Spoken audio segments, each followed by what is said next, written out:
Directorate of Health Services and State Health Society under the National Health Mission Manipur today handed over 21 mobile laboratory bikes to 21 primary health centers in Imphal East, Imphal West, Thoubal, Bishnupur, Churachandpur, Senapati, Kangpokpi, Ukhrul, Kamjong and Tengnopol districts during an event held today at the State Family Welfare Training Center, RD Wing, Lamphelpat, Imphal.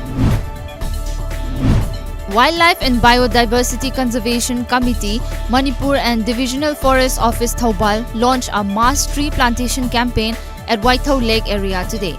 The campaign was attended by Divisional Forest Officer Thoubal, Devlal Laiprakpam, ASCF Thoubal Forest Division, Vanaichong Singson, President of WBCC Manipur, Rabita Khelambam, and Executive Engineer PHED Manipur, Puyam Rambo Singh. Secretary General of WBCC Manipur, Romesh Ningthaujam, said that the committee, in association with Water Resource PHED Department, different organizations and locals of Waithau area are planning to plant trees in the region on a large scale. Members of Nungai Pokpi Youth Sporting Club, staffs of Forest Department took part in the first day of the campaign.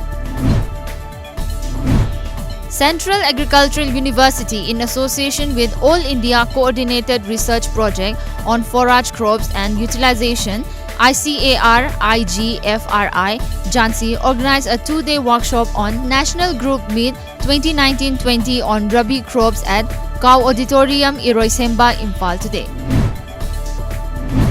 A one-day awareness camp on illicit drug abuse and prevention organized by National Institute of Social Defense under the aegis of Ministry of Social Justice and Empowerment was held at Election Counting Hall, DC Complex, Thoubal today. Traffic Wing Control Imphal City has collected Rs 2,33,000 from traffic rule violators in Imphal City in the past 9 days. The initiative was taken up as a measure to regulate traffic and prevent road mishaps. The final Assam citizens list will be published online at 10 a.m. tomorrow, over a year after the first list that identifies whether a person is an Indian or a foreigner was released. The names of over 41 lakh people don't appear in the Assam NRC.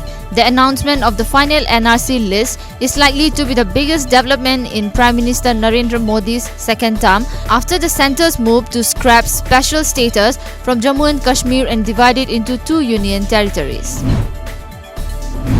A time bomb exploded this morning at around 5:20 at Viulan in Ukhrul district. As per reports, the incident happened at the shop of one person named Makhal.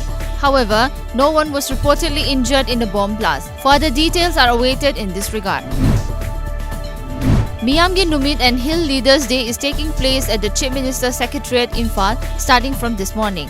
As a part of the initiative being taken by the Chief Minister N. Biren, many people from across the state gathered at the venue to share their issues with the Chief Minister. The Bureau of Civil Aviation Security informed that body scanners would be made mandatory at all major airports of India within a year. According to media reports, the BCAS also made it clear that in 2 years at all the major airports across the country, the body scanners would be installed and its use would be made compulsory. The state of Arunachal Pradesh under the leadership of Chief Minister Pema Khandu has been giving top priority to all the activities of sports and youth affairs. According to reports, the state is witnessing a spurt of growth and positive change in the field, said Sports and Youth Affairs Minister Mama Matung. Kohima will host the second Nagaland Film Festival to be organized from October 1st to November 1st, 2019. As per reports, the organizers have invited entries of films for the second Nagaland Film Festival from Northeast India, both for the competition and non-competition sections.